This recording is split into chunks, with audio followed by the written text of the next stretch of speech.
1994년 2월 3일에 주신 성모님의 사랑의 메시지 말씀을 요약해 보도록 하겠습니다.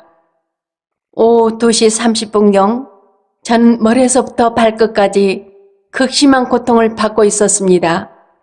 그 고통을 주님께 온전히 봉헌하며 성모님께서 며칠 전에 주셨던 사랑의 메시지 말씀을 생각하며 깊은 묵상에 잠겨 있었습니다.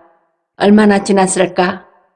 갑자기 빛이 비춰지면서 나주에서 눈물을 흘리시는 성모님이 처음 눈물을 흘리셨던 옷장 위에 나타나셨는데 그때 저는 심한 고통 중에 울고 있었습니다. 어렴풋이 보이는 성모님은 살아계신 모습으로 점점 커지면서 아래로 내려오셨습니다.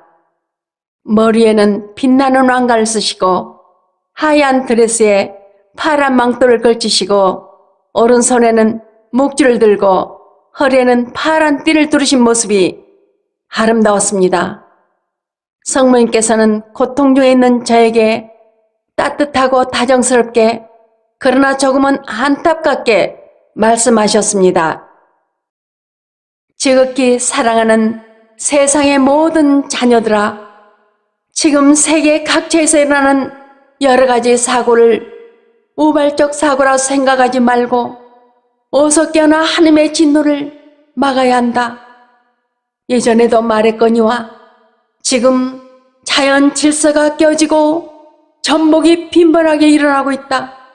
물, 불, 기아, 지진, 홍수, 가뭄, 해일, 교통사고, 질병, 대파괴, 갖가지 공해, 그리고 이상기후, 전쟁 등으로 수천 수만 명이 죽어가고 각종 불치병과 전염병으로 인하여 무수한 희생자들이 늘어난다. 서람풍은 겨울이요 새싹이 돋아나면 봄이 온 줄 알면서도 너희는 왜 이러한 표징들이 대환란의 시작이라는 것을 모르느냐?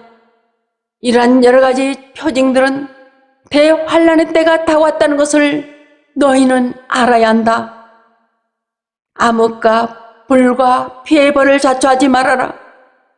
홍수 이전의 사람들은 노아가 방주에 들어가던 날까지도 먹고 마시고 장가들고 시집가고 하다가 홍수를 만나 모두 휩쓸려 갔다.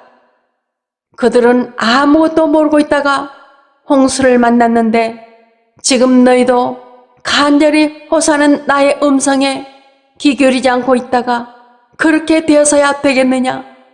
너희 모두가 힘있는 나의 말을 잘 알아듣느냐? 배차가 나에 따라서 새로운 성령 강림의 때와 정화의 때가 빨라질 수도 늦춰질 수 있으니 어서 순수한 아기가 되어 엄마의 말을 듣고 달려오너라. 그러면 너희는 새로운 부활과 새로운 탄생으로 구원받을 것이며 이 세상도 주님의 부활로 반드시 구원받게 될 것이다. 아멘.